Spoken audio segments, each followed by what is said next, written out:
All right, now we are recording.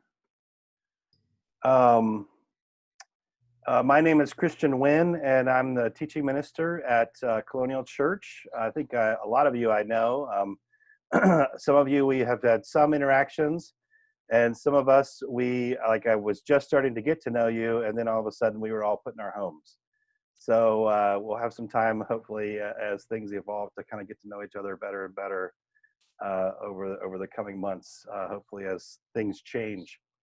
Um, what we are going to do today. So, first of all, welcome to Sunday School and welcome to the first of our 10-week class. The title is Rebels, Radicals, and Ranters, the unexpected story of Congregationalism. And as you can tell from the title, I think we are going to be telling a I think, very, very interesting story behind the tradition that, in a sense, gave birth to a number of churches, to a number of developments in our country, but especially to our church. And that's kind of one of the reasons why we wanted to explore this. I want to say that I'm going to begin in just a few minutes when I start kind of giving you a presentation. And we're going to walk through some things. I got a few intro things to talk about at the beginning. But every now and then I'll stop and pause to see what kinds of comments or questions that you have. And there are typically two methods that you can use to do that. You can either unmute yourself, or there's also a raise your hand function that oftentimes is listed under the More button. And that will actually bring you up to the front of the line, and then I can recognize you more quickly. Since we have about 39 screens, that means I have two different screens worth of folks, so I won't necessarily be able to see you if you physically gesture towards me, but we will keep doing our best to work on things to make sure that people get a chance to interact, and that's really one of the things I like. I want to open with a question before I do a share screen. I'm going to put that now in the chat, and then I'm going to put you into some small breakout groups. Let's see. What do you think?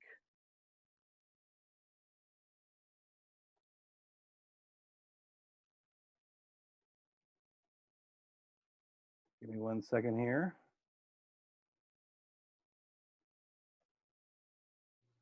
All right, so in the chat it says, what do you think of when the word congregationalism is mentioned? So our church is a congregational church. What does that mean to you? That's what I want to start with. That's a big, broad question, and there's no right answer. It's just, what do you think? I'm going to now put us into breakout rooms. Let's see. There's going to be 9 different rooms with 4 to 5 participants. So you should see on your screen the option to go into a breakout room. And I'm going to give you about 5 minutes or so for conversation, and then I'll bring you back and we'll talk about it briefly together as we enter into our discussion. So here it comes. So yep, there we go, perfect.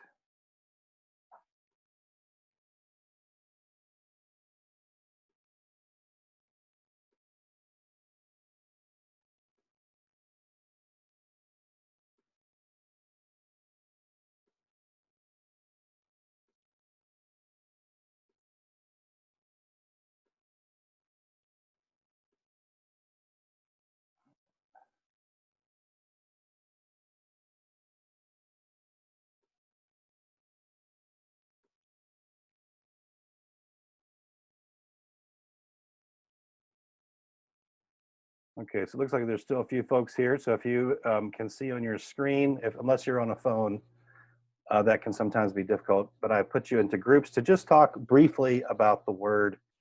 What does congregationalism mean to you?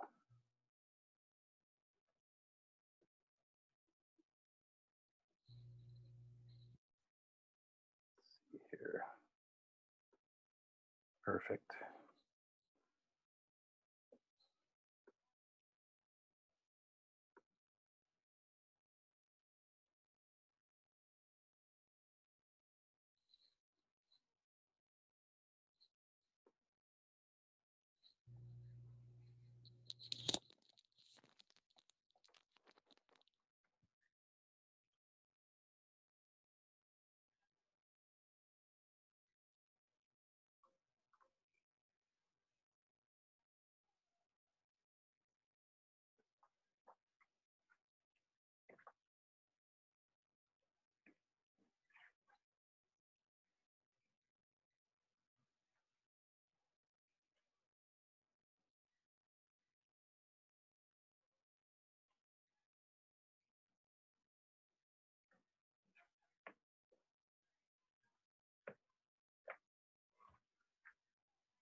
Okay, all right. Welcome back, everybody.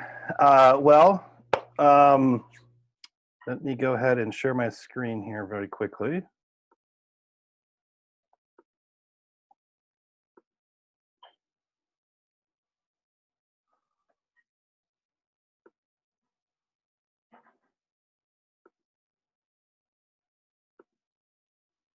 All right. So I put you into groups, and I asked you, what do you think of Congregationalism? What comes to mind? What does it mean to you? Let me take a couple of comments from folks and see what we have. What are some ideas, thoughts? Anyone want to share? Well, I'll share, Christian. This is Jeff. Okay. The main thrust of our group, you didn't give us much time to talk about this, was that there's no hierarchy. We don't think of Congregationalism as having a hierarchy. And we talked about one of our members was in an Episcopal church, and they've got a hierarchy. And a lot of churches have hierarchies. We don't think Congregational church denominations have there's no bishop, there's no. It's more community equality. It's a community equality. That's right. That's great. And that is a key component that you're going to see is a non-hierarchical and in some ways an anti-hierarchical spirit that animates Congregational churches. So you're going to see that from the very beginning as we kind of move through together the history. Let's see, I see a couple of folks who shared in chat. So messy and unstructured. Yes, one of the histories, I don't know if it's unstructured, but I would say there is a kind of messiness to some of the history. There are a series of kind of struggles and there are different visions at play oftentimes, and there's a kind of give and take that's going on throughout the history of Congregationalism. And I see another one here, self-governing, that's right. So local autonomy.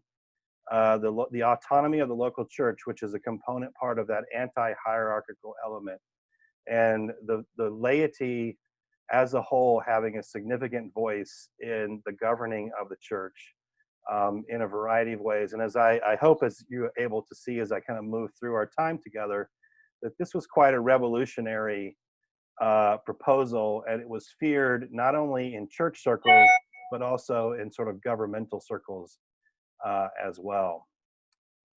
So hold on here. Folks are still kind of coming in. Let's see, there might be one more. Yes, there is a comment here that there is still social hierarchy, which is of course indeed a component part, and that we'll do our best to kind of bring some of that in as we move through. But hierarchy here refers then to oversight, institutional oversight. So let me just kind of make a couple comments, and then so that we can kind of get going. I don't want to too much of our time to get by. So I just have some. Would you be surprised if I told you about Congregationalism? The first thing is, would you be surprised if I told you that Congregationalists began as outsiders and religious rebels? Does that surprise you or not? Some of you might be surprised. Others of you might not be surprised at all. But that is part of the history.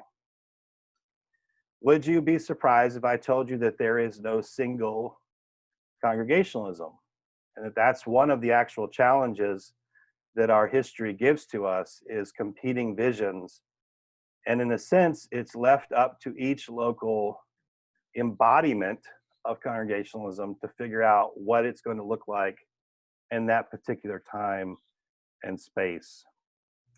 And then the last comment that I want to make here is, what if I told you that Congregationalism has a history filled with innovation, but also significant tension? I think particularly the significant tension, and those of you who have been longtime members at Colonial probably would not be surprised by that because you would have experienced that yourself.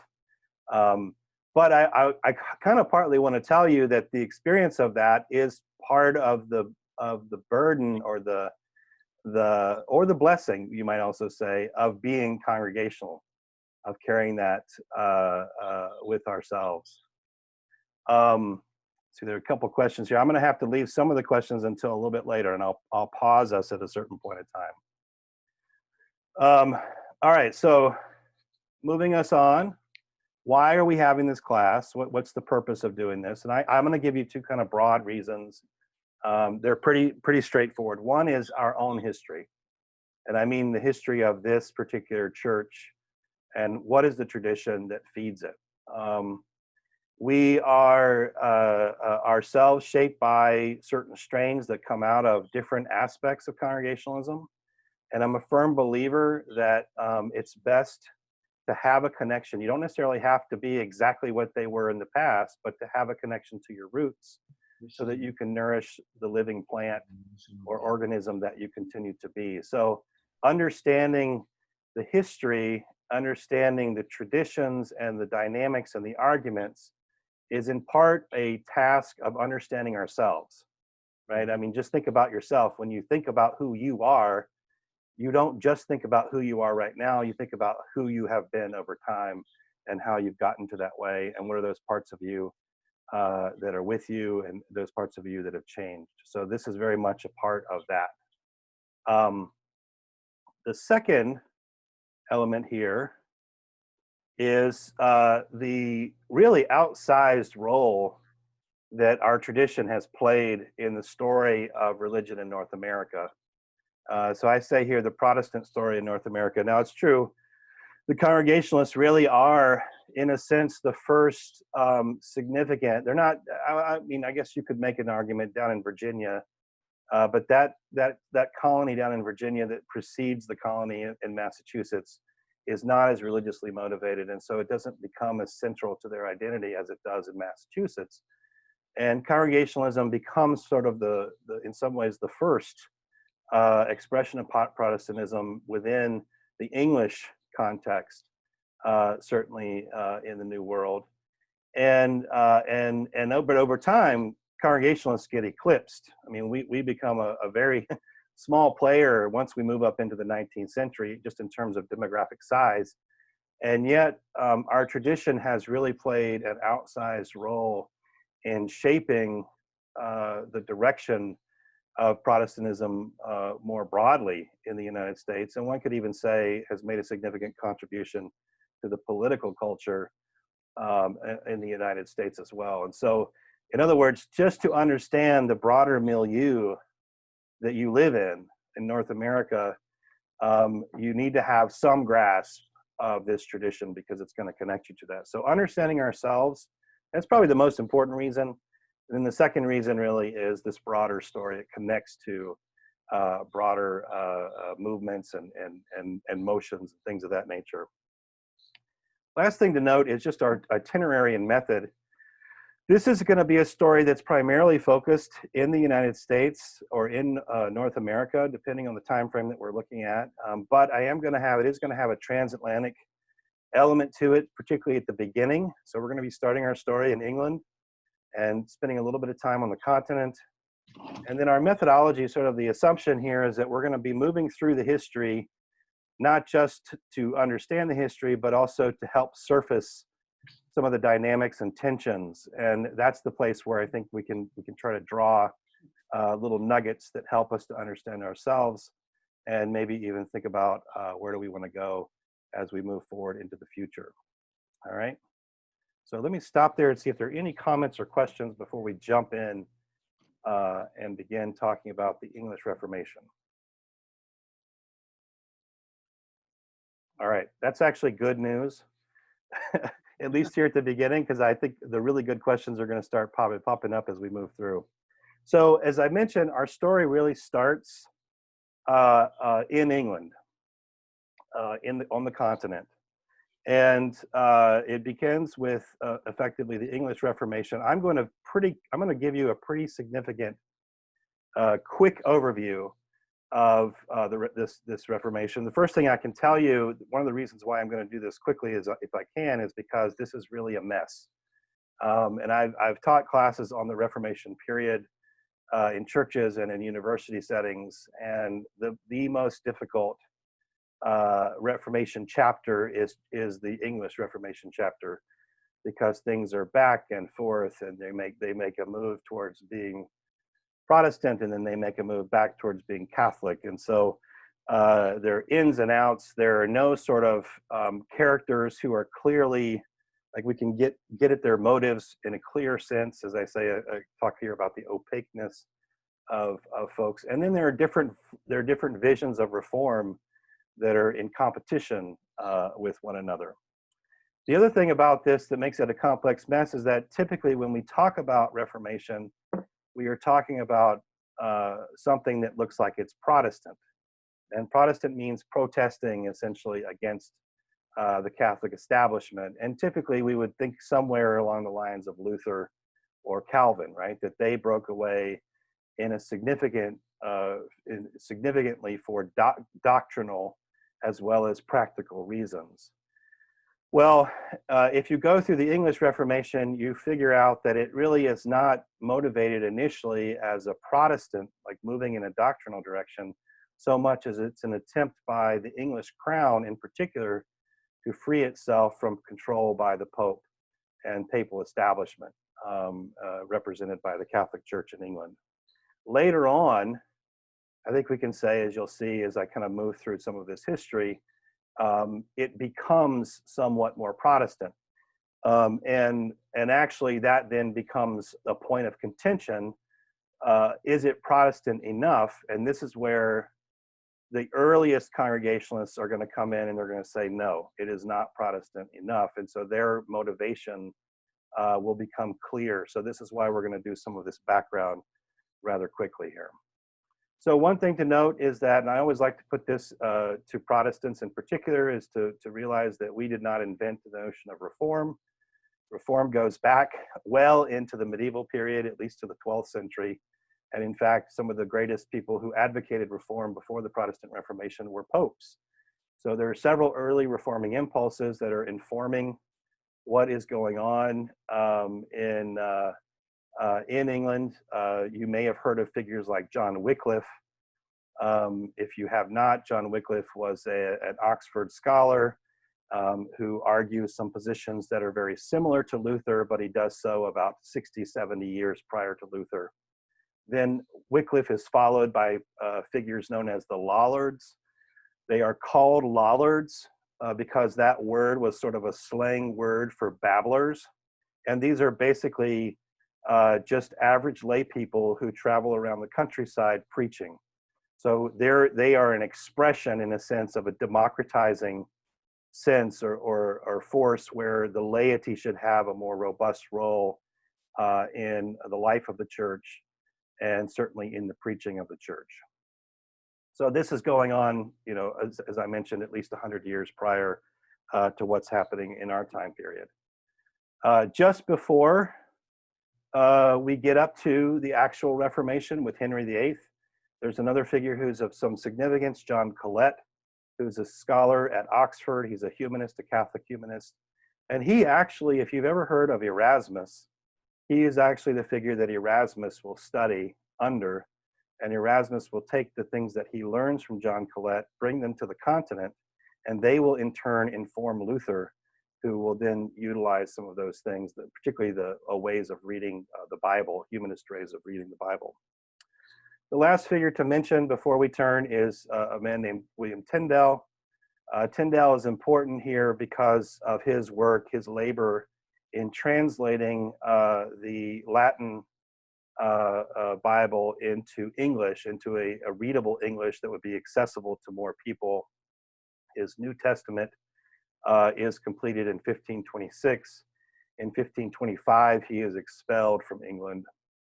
And that's going to be another component story here, that a lot of the folks that we're going to talk about wind up either being expelled from the country, being put in prison, or being executed. So running afoul of the authorities and having a need to resist what they would consider certain forms of tyranny are going to be important components of the story. All right, so this is background. Let's move into the actual Reformation itself and kind of flow through this so that we can bring ourselves up to introducing some of the figures with whom we might begin to identify. Well, first of all, we have Henry VIII. You may or may not have heard of Henry VIII, but he's one of the greatest and certainly most effective monarchs in the history of England. He is a devout Catholic. Um, he rules, as you can see the dates here, for 50 years, which is a substantial amount of time for any monarch to hold the throne. It means that his personality, his policies are going to make a substantial impact and impression on English political and social and religious culture. His devotion, his kind of Catholic devotion, I think is important to highlight. And one example of this is that as the Reformation is going on, the German Reformation, I should say, is going on the continent, headed especially by Luther. Some of the pamphlets that Luther is writing are slowly but surely making their way, being smuggled into England, and some of them being translated. Well, Henry VIII writes a defense of the sacraments. One of the things that Luther attacked was the system of the sacramental system, particularly of the seven sacraments. And Henry will himself, or at least at the very least, he puts his name to a tract written against Luther in 1521. So that gives us a sense then about his own commitment, maybe we should say, to a Catholic form, a Roman Catholic form of religion. Now, around 1526, this really is kind of the element that begins sort of the process of separation from Rome. Henry VIII is concerned that he does not have a male heir, and he has been married to Catherine of Aragon. Catherine is from Spain. She is the daughter of Ferdinand and Isabella, or the granddaughter of Ferdinand and Isabella, some connections in there, and is also the aunt of the current reigning Holy Roman Emperor. So she is deeply connected to Catholic hierarchy in Spain. And Henry, they have not been able to conceive a son, and Henry is deeply concerned to secure not only his throne, but the future throne of England. And so he wants a divorce. What is this? Oh, I'm sorry. Sarah's got a comment there. I missed that. I think it'd be fair to say that there's a mixture of motives. If any of you have seen, like, there's been, there've been plays and there've been TV shows and there've been movies, and Henry is oftentimes kind of portrayed as like a lusty fellow, and I think that there's some truth to that, because the guy does wind up marrying 6 different women over the course of his time once he gets the ability to divorce and remarry. But I think the initial impulse here needs to be seen as a mixed one. It's not only about his own desires, it's also about the need to secure an heir, and the fact that he believes the king should really be able to do whatever the king wants. And that's going to be a significant issue, by the way, as we move forward. So we've already mentioned Catherine, devout Catholic, daughter of Ferdinand and Isabella, so very connected to a very powerful political entity. At this time, Spain is the superpower in Europe. So Henry keeps trying to get the Pope to annul his marriage to her. The Pope is not able to do this because he can't cross Ferdinand and Isabella, number one, and then of course he would have to do some other kind of shenanigans within the religious system in which they're caught regarding the nature of marriage.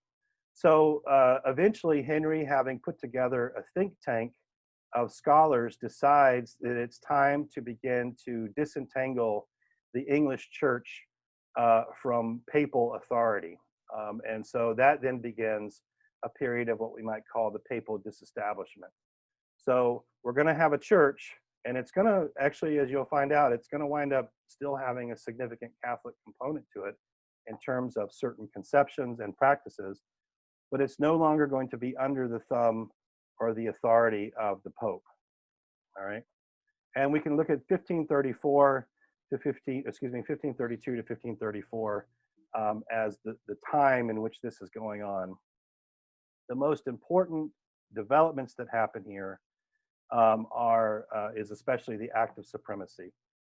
So what the Act of Supremacy does is it makes the English monarch, Henry VIII, the head of the church. So basically, no longer is the Pope the head of the church, now Henry is the head of the church. And if Henry is the head of the church, then Henry is now going to be able to do what it is that he wants to do in regards to divorce and remarriage. This also, though, this connection of church and state, right? This deep entwining, which, by the way, almost everyone in Europe agrees with. There's very few people who disagree, and the ones that disagree are often called Anabaptists, and we're going to talk about them later. This is going to be one of the things that Congregationalists are actually going to challenge, or at least a substantial subset of them known as the separatists, whether or not the state should really have prerogatives regarding religion and the church, etc. But at this point in time, we can see that these two things are very much brought together. The second thing that happens is a massive land grab by Henry and the folks that he supports, or that support him, excuse me. And this has to do with what's called the dissolution of the monasteries. So basically about 50% throughout Europe, and I'm not just talking about Britain here, but basically throughout Europe, the largest land-holding power was actually the Catholic Church, and they held up to around 50% of the land. And that's certainly the case somewhere around that number in England. So Henry says, you know, we've taken over, no longer is the Pope in charge. Well, now we should expropriate this land from the church, and then we can divvy it up and do it as we please. This is, of course, is part of a much broader social and cultural process that's been going on since the Magna Carta, so at least about 200 years prior to this, of the English crown in particular taking over common land and making it royal land, or divvying it up and giving it to the wealthy or the gentry. So here, though, we have like the grasping of these monasteries. So for instance, if you've ever watched Downton Abbey, why is that called an abbey? It's called an abbey because it probably used to be a church possession. And more than likely, if it was grasped during this time, Henry would have taken it over and then distributed it to gentry, who would then support him in sort of as a kind of payback for that. So this is a major thing. It brings in a lot of money, a lot of revenue, and a ton of power to shore up Henry's crown and throne. Over time, though, and in the initial impulses of this, there are some key figures that I'm not going to name, but you just should know that there are some figures behind the throne who are very interested in seeing this process head in a Protestant direction. And so they propose reforms around whether or not clergy can marry, reforms around the nature and how we're going to talk about the Lord's Supper. Is it going to be Catholic or not? Reforms around, are we going to have more robust sermons?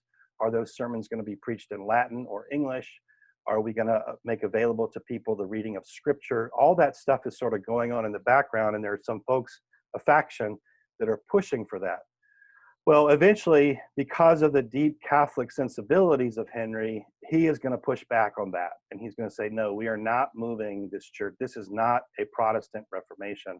So the last, kind of into the last part of Henry's reign, basically, he pulls back the reins on the Protestant direction and kind of brings the church in some ways more back towards its Catholic roots. And here, and you can see this at a number of different things that are issued. I'm not going to go into all the details of that. You just need to know that it begins, the motivations are not Protestant primarily, certainly not from Henry's perspective, but there are people behind the scenes that are pushing it in a Protestant direction.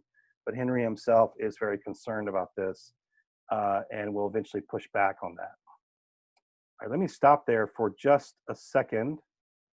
And everybody's talking about this Broadway show in the background here. So I want to see if there are any questions that have to do with the presentation here.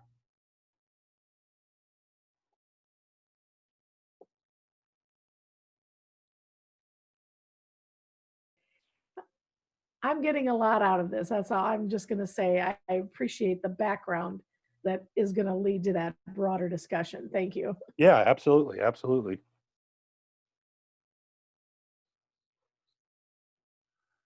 Any questions or comments? Sarah, do you see anybody? I see a lot of people, but no questions. But John Holden does have a question. So John. Go ahead, John. So can you just say a little bit about why the history of the church is so important for us to understand? Well, I think, yeah, I tried to say a little bit about this at the beginning, but I think it's about connecting to our roots. Um, I'm a firm believer that um, that every age is equidistant to Jesus, right? Just because you live closer to when Jesus lived doesn't make you better. Just because you live further away from when Jesus lived doesn't make you better. Every age is equidistant because every age has to wrestle with the question, who do you say that I am? That Jesus puts to Peter. That having been said, when we go back and we understand the history of the church, we get a chance to see other human beings who are just as fallible, just as limited, just as filled with as many foibles and as many virtues as we are, as they struggle with that. And I think what we find is we find people who live in reality. They are trying to bring their understanding of the gospel into dialogue with the reality and context in which they find themselves. And so that's one of the reasons why I think understanding the history of the church is so significant, because it gives us models, it gives us insight, and it also can give us, it also exposes us to some of the great debates that have happened over the course of time within the church. Christian, can I just say too that I think what I'm hoping to get from this is some of the motivating factors. It seems like everyone has an agenda, and to help understand the agenda is part of the process. That's right. Absolutely. Absolutely. Christian, do you believe in a kind of a progressive revelation of God, that as we go through history, God reveals himself more and more? I'm a little leery of any kind of teleological notions of the way that history functions. That things are going to get better and better and better, or things are going to get worse and worse and worse. I tend to think things go up and down. And so progressive revelation, it would depend on what you would mean by that. But you and I should have that conversation offline. That's a good question. I appreciate it, John. Okay, so let me kind of wrap up, because in terms of our conversation here about the English Reformation, there are 2 or 3 other little steps before we get to our folks that we can kind of run through, I think, relatively quickly. So Henry passes away, and his son, Edward, comes in, and I believe it's Edward VI, and he's a much more, and the folks around him are a much more decidedly pro-Protestant, and especially shaped by what's beginning to happen in Geneva. So John Calvin and the Genevan Reformation is going to begin to loom larger, and that's going to be the theological tradition that initially shapes Congregationalism. So 1547, that's the year that Henry passes away and Edward comes to the throne, but he only lives 6 years. During this time, though, a very important archbishop is in charge, who had also been in charge under, at least in the latter part of Henry's reign. But he actually got himself into trouble, because he got married when the initial things started to happen. The initial Reformation started to happen, and then later on, Henry decided that clergy couldn't marry, and he ended up set aside his wife. So Cranmer kind of went up and down in terms of his own experience, but he had Protestant sympathies, deep Protestant sympathies, and he was able to let those come out much more clearly under Edward, and then eventually that's going to cost him his life. So Edward comes in. So we start out right under Henry, a little bit of Protestant push. Henry pulls the reins back, moves it back in a little bit more Catholic direction. Now under Edward, things move much more quickly in a Protestant direction. But Edward only lives 6 years, and he is followed by Mary I, who also herself only reigns 5 years, but she is decidedly Catholic. So this is the figure that we know in history as Bloody Mary. And she is very much interested in reestablishing papal authority and the Roman and placing the church back into Roman Catholic hands, and she does this through a series of policies, but she also winds up launching a persecution or a prosecution set of efforts that leads to the death of at least 300 Protestants being executed under her 5 years. And then an additional number, at least around 800 significant Protestant leaders wind up having to flee the country. Now, as you see here, I say a lot of them flee, they go to the continent, and importantly, they go to areas that are dominated by the theology of John Calvin. So that's where Geneva, and even in a sense Strasbourg, there's another reformer there, a man named Martin Butzer, but Calvin in the Reformed vision is going to be important, and that's going to something that's going to come up a few different times as we move through our course together. In just a little bit, I'll give you a little bit more sense about what that is, but you can see already the kind of historical touchstones and networks that are being created. Okay, so we have Edward moving in a pro-Protestant direction. Then we have Mary, like screeching halt, going the exact opposite direction. And this is why, as I said at the beginning, this is a mess. This story is a complete mess and it's hard to follow. Well, the last sort of chapter, at least in what we're concerned with, has to do with the reign of Elizabeth I. So Mary dies in 1558 with no heir, and Elizabeth I is going to come to the throne. And oftentimes, the way that the ecclesial or the church vision and the church and state relationship that she winds up putting forward, oftentimes this is described as the Elizabethan settlement. So that's where that word here comes from. So what's the goal, right? And this is, I think, an entirely understandable goal. Things have gone back and forth, and there's been a lot of violence and death and anger and animosity. So Elizabeth's going to come to the throne, and she wants to find the way to create the most amicable solution to make these warring factions happy, but also, of course, to secure her own throne and her authority. And that's going to be very important. So as I mentioned here, she herself is going to be challenged as to the legitimacy of her reign. And that doesn't just happen at the beginning, that happens all along the way, because she is the child of Anne Boleyn, the second of Henry's 6 wives. So she's not the child of the first person that Henry was married to, Catherine of Aragon. No, it's Anne Boleyn. Let's see. Oh, I keep seeing these comments from Sarah, and I don't know if these are questions or not.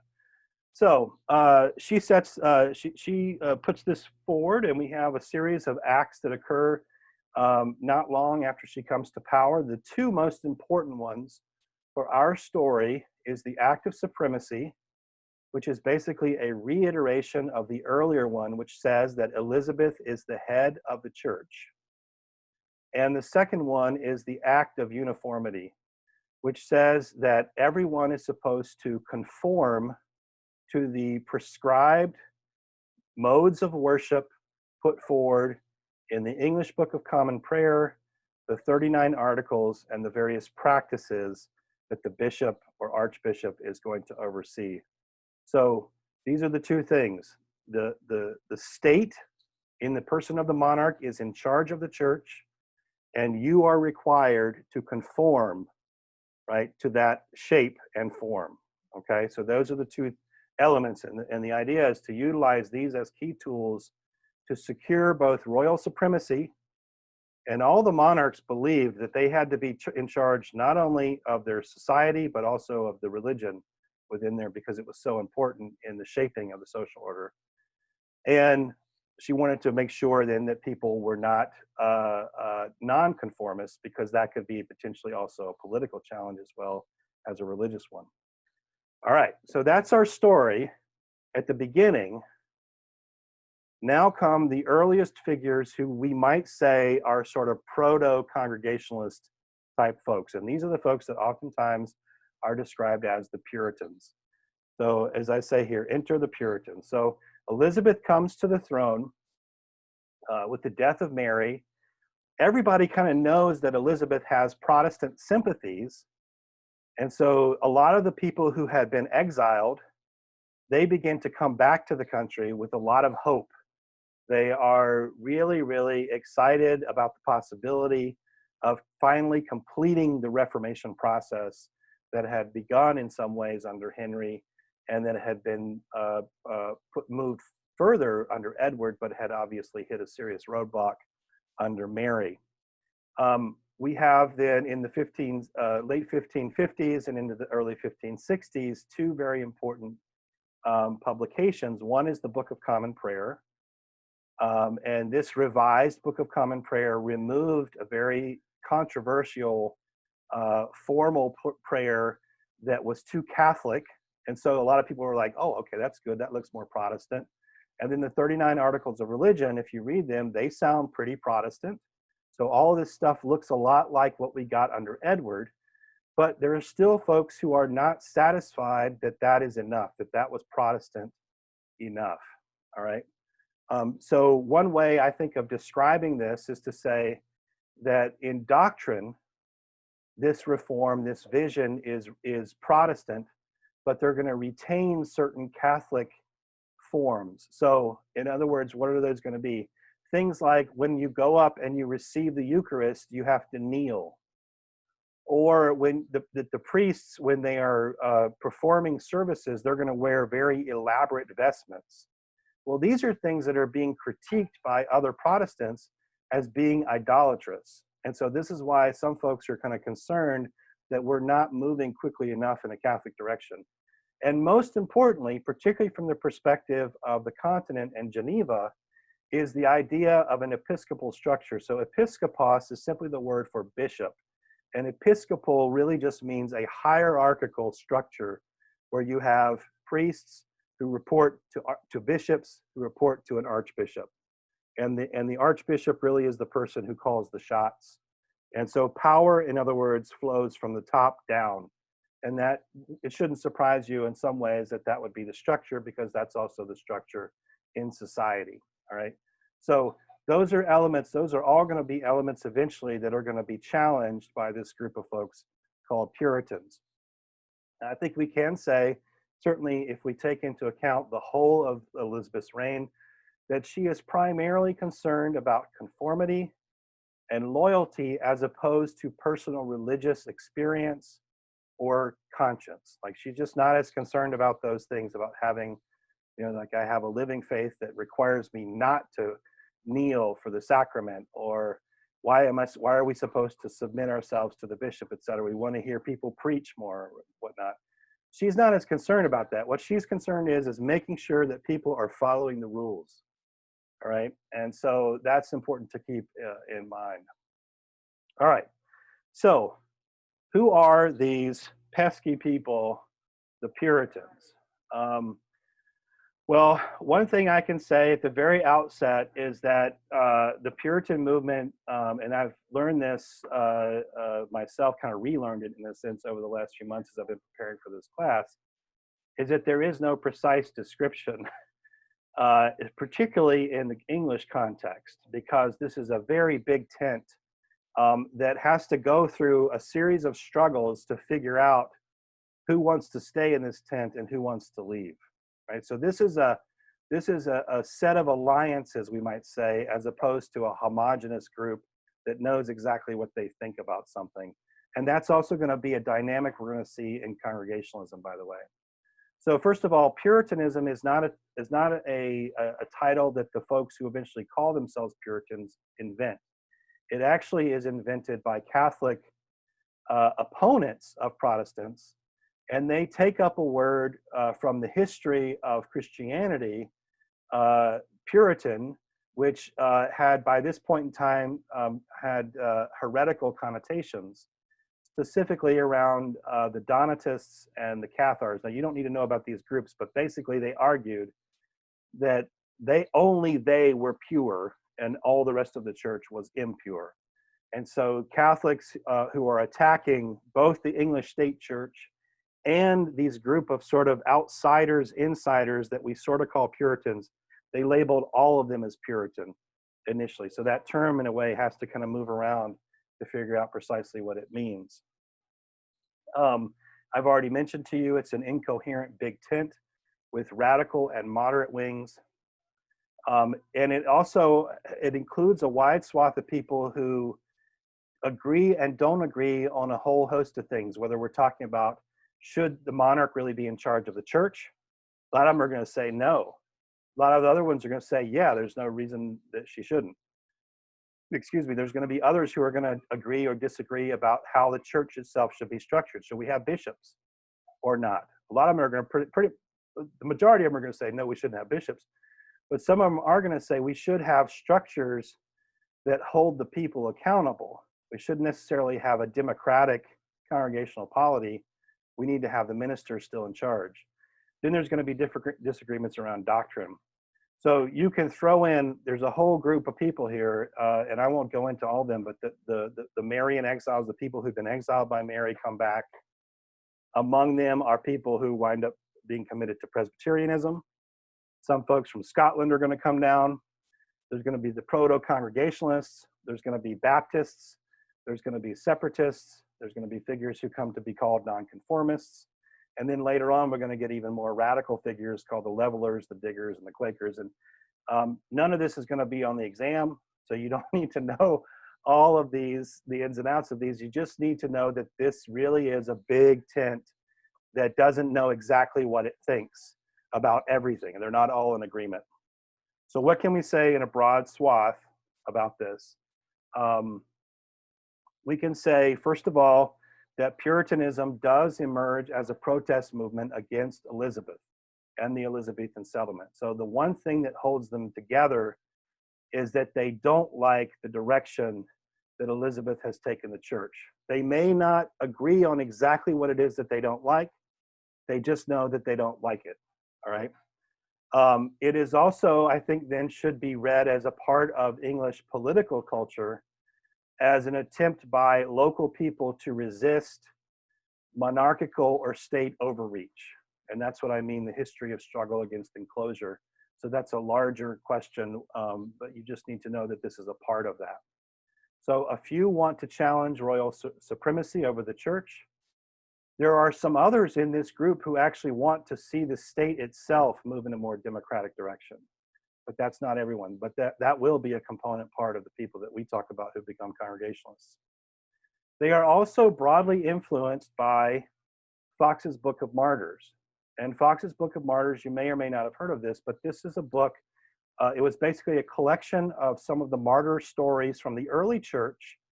But then the biggest portion of this book actually deals with people who lived in England and Scotland and who were executed by the crown or by other powers like the Catholic Church over the course of the last 100 or so years. And this book becomes one of the most popular books that's being read, certainly by Protestants in England. And what it does is it tells these folks that they are in a struggle, like what they're struggling over matters in a substantial sense. And it's not just about kind of religion in the private sphere. It's something that has apocalyptic, potentially, like end times kinds of connotations.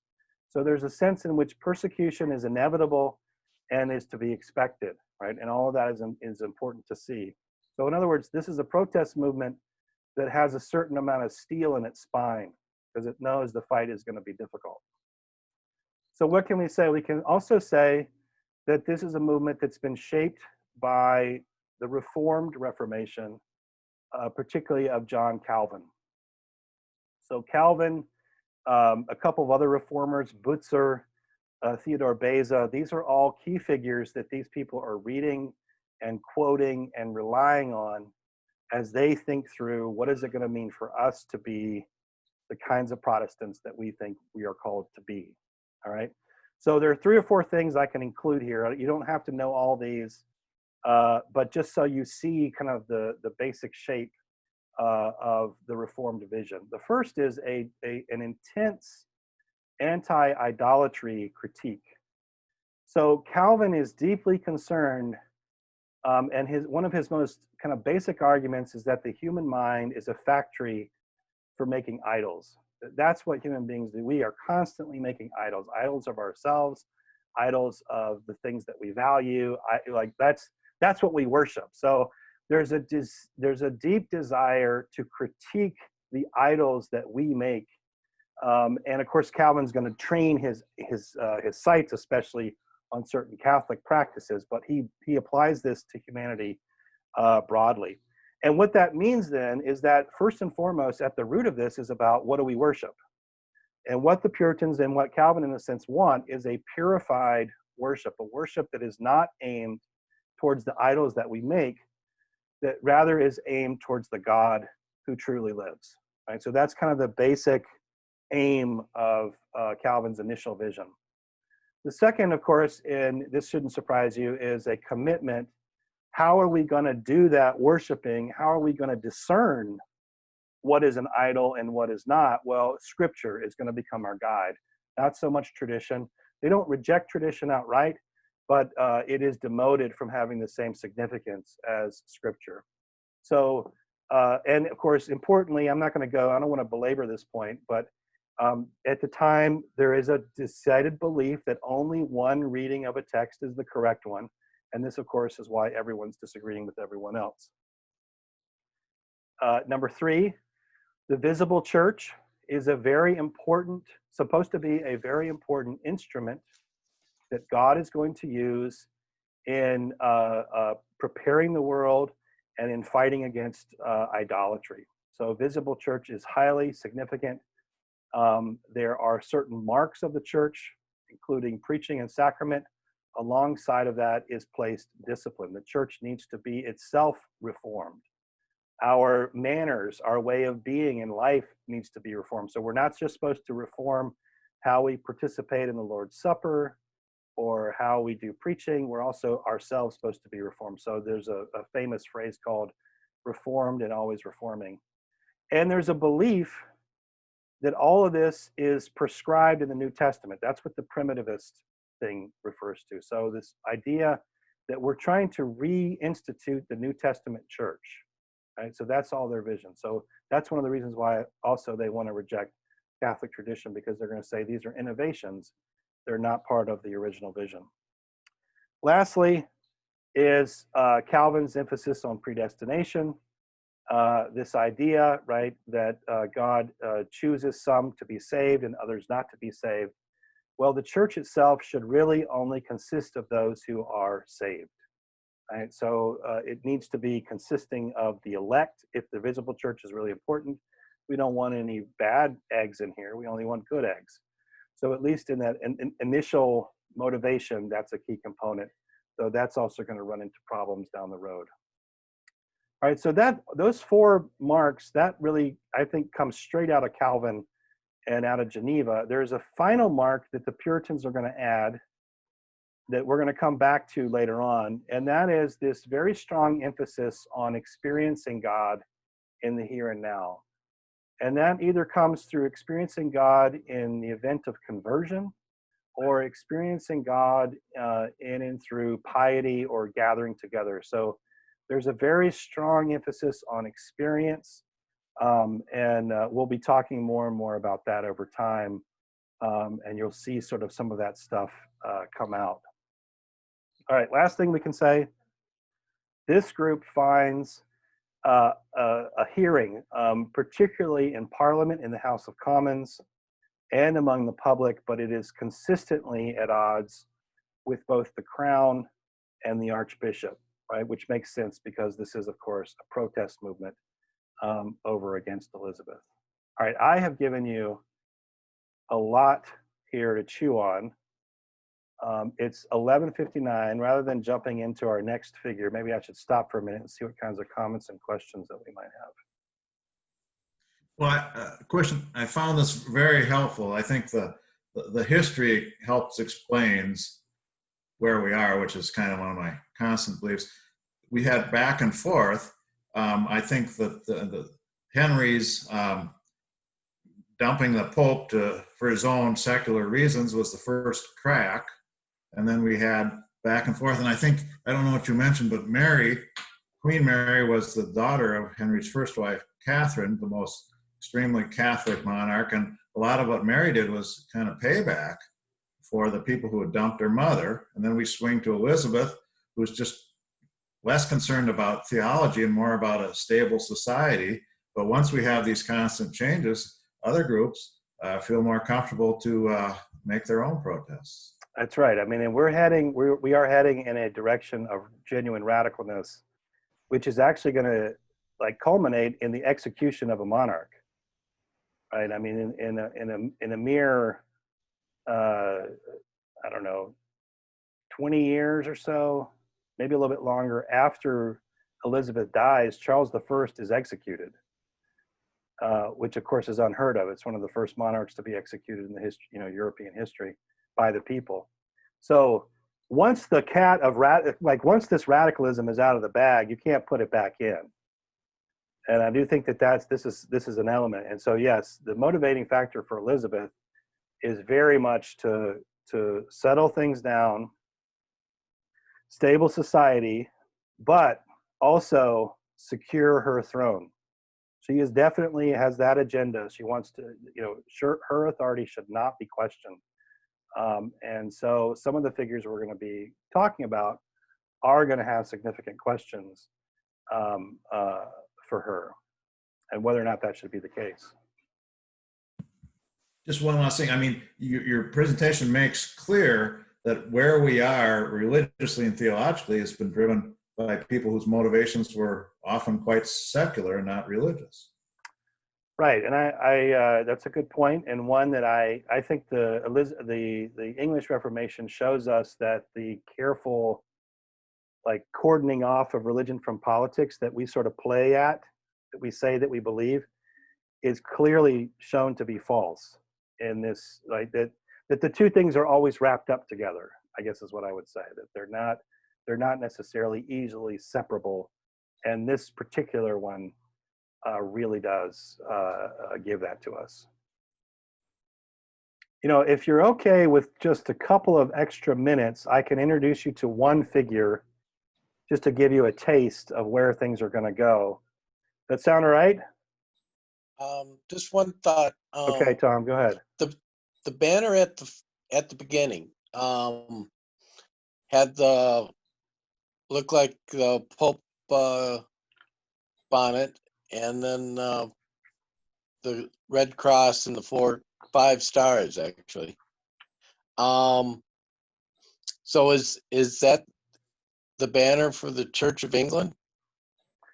Yeah, I believe I got that as off of it, and as it's a modern contemporary. So it's not from the time itself. Yeah. And then what are the 5 stars? I am not sure. I mean, I would assume it would have to be England, Scotland, Wales. So maybe sort of a United Kingdom. Yeah, maybe Normandy would be the 5th star, but I don't know. You're testing me, Tom, and I can't answer that question. I think I failed your quiz. But it was an interesting banner though. So yeah. All right, let me quickly then introduce you to one figure who, I'll share this one more time, who just kind of gets things kicked off for us. And this figure, he is not the most important, and in some ways he's not even really a Congregationalist, but he is one of the most important Puritans during this time, and his name is Thomas Cartwright. He lives from 1535 to 1603. He's a student and professor at Cambridge, and at the time, Cambridge is one of the major hotspots for Puritan ideas and figures, and so it makes sense that he is rooted there. He's going to take up the very prestigious Lady Margaret Professor of Divinity chair at Cambridge in 1570, and then only 2 years later, he is going to be dismissed from his position by the Archbishop because of his Puritan sympathies. So Cartwright also is going to suffer to a certain extent because of his positions. In his writings, basically he and a couple of other people are writing back and forth over against the Archbishop, and it's during that period that we begin to see what the actual Puritan vision is going to look like. And so he is going to be a very important figure in that regard. He also, like some of our other characters, and you're going to see this again next week, he's also going to put forward some very radical ideas only later on to kind of disavow them, to step away from them. And so it's going to be other people who are going to take up his radical ideas and pursue them in different directions that he may himself not have gone down. So what would we describe? I would describe him as Presbygational. And this is a term you're going to encounter at least a couple more times over the course of our time. And that is because there's a very, very close sibling relationship between Presbyterianism and Congregationalism. There are clear differences between them, but they have an awful lot of similarity to one another, and to the point where this is a viable term that you run into sometimes even in the scholarship. So what can we say? What about Cartwright's vision? There really is one major thing that's going to be important, and this is the one actually that Jeff, you mentioned at the very beginning, Jeff Pope, that it's decentralized and anti-hierarchical. So the authority structure in the church is not to be and is not going to be overseen by a bishop or an archbishop. This is very important. Cartwright also argues that the church is the local church in particular, is the one who should have power to choose their ministers, to oversee the discipline of their members, and to resolve doctrinal disputes, right? This should not be overseen by the crown. What he means by church here is not entirely clear yet. So he seems to envision some kind of oversight by ministers, and we can call this the Presbyterian synodal structure. And what that means is that you invest your ministers with a significant amount of authority, and they oversee the life of the congregation, and the congregation can't necessarily question the ministers. But at the same time, in Cartwright's writings, we hear an opposite move too, which is that local congregations, not just the ministers, should have a voice in choosing their ministers and a voice in other decisions, including potentially decisions around discipline. So this is the point where it's like, are the ministers in charge? And if that's the case, then we have something closer to Presbyterianism, or is the congregation in charge? And in that case, we have something closer to Congregationalism. So that's why we might call this Presbygational. So he himself is not entirely clear about how these two are supposed to interact with one another. What does become clear over time is that he is going to reject the next person that we're not going to be able to talk about today, but this is a person who argues for a very radical democratic polity in the church, where it is understood that the congregation, in a sense, is the source of authority, and that the minister is but one other member of the congregation. So eventually Cartwright's going to reject that. So he's going to wind up in some ways being more Presbyterian. But initially his ideas contain something that sounds a little bit like Presbyterian and a little bit like Congregational. He also argues, and you're going to love this, he argues that the queen should also be subject to the ministers and to the preaching of the word of God, which of course the queen and the archbishop are not necessarily happy to hear about. So this doesn't sit very well, and this is one of the things that kind of gets him tossed from his position. So why is this important? I put this out here to say this is a good example of the mixture of some of the impulses that are at play early on in our history. And one of those is exactly how or where does power reside in the church, and how is it supposed to be negotiated? How is it supposed to flow? Does power reside with the ministers, or does power reside in the congregation? So we've gotten rid of the bishops. We've gotten rid of superstructure oversight. We're just talking about the local congregation. Who's in charge in the local congregation? And so Cartwright's vision, in a way, gives to us an example of that. And as you can see, already at the very beginning, it's not entirely clear yet who exactly holds the power, who exactly holds the authority. And so this is a dynamic that you and I are going to see replayed again and again and again as we move through the history. So for instance, the early Puritans are basically going to say the ministers are the ones who are really in charge.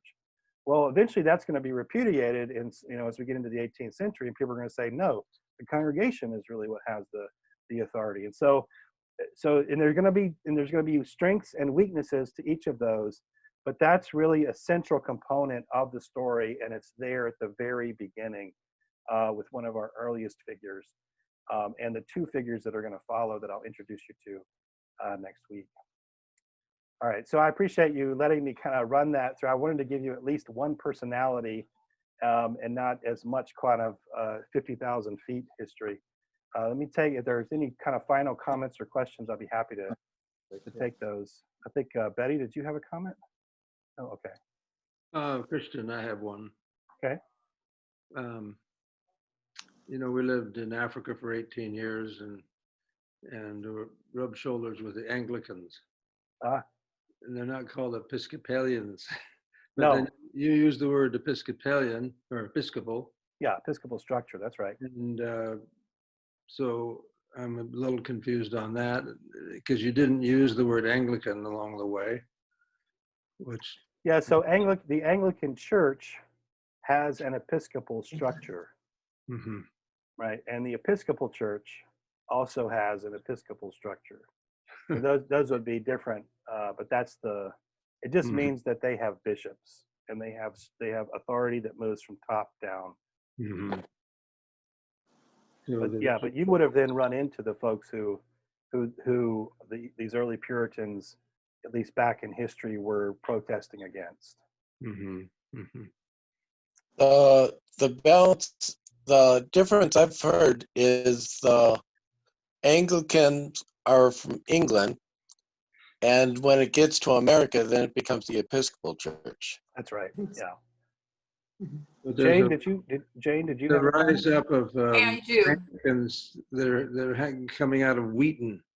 There's a cathedral down there that's a old converted shopping center, but they're trying to push Anglicans denominations in the United States, in which they're more conservative theologically. Yeah. Christian, Yeah, go ahead, Jane. I have a question. Martin Luther died in 1546, and Henry VIII died in 1547. Yep. And you've only mentioned Martin Luther once in this whole wonderful lecture. Yeah. But all of this was going on in Germany too, for the Reformation. Right. What did that effect have on the Puritans in England? Well, the one reason why I don't go into Luther as much, and this is a great question, Jane, is that the Puritans really are drawing not so much from Luther, they're drawing from Calvin. And Calvin, in a sense, represents the second generation of the Reformation. Luther, of course, is the first. Now Luther's tracts are making their way into England, as I kind of mentioned at the beginning.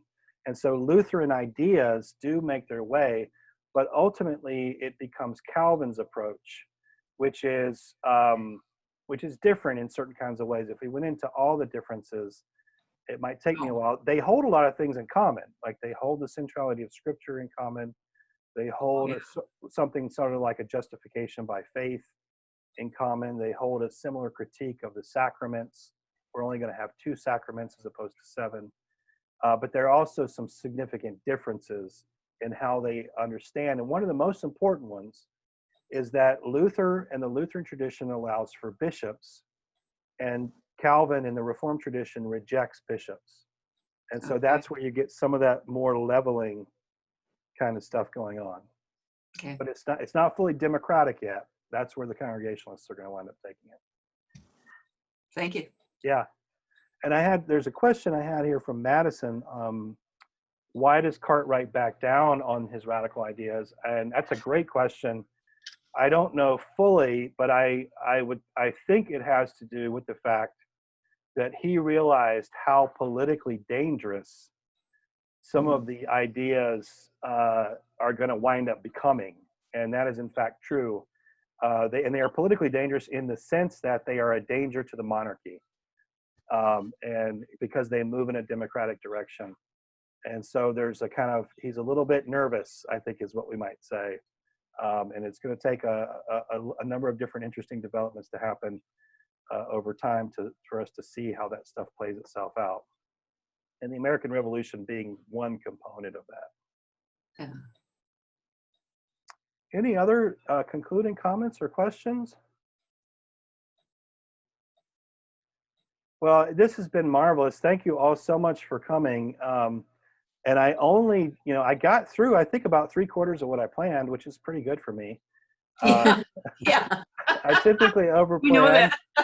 Oh yeah, I typically overplan and can't get through everything. But so next week, I will really begin to introduce you to people who are kind of Congregationalists proper. You'll start to hear names and people who basically are arguing for something that's very definitely congregational. And so that's where we're going to be moving into next week. And until then, many blessings. I'll see some of you tomorrow morning at Monday Morning Bible Study. And the rest of you, I hope that you have a blessed week. Let me just say a quick prayer.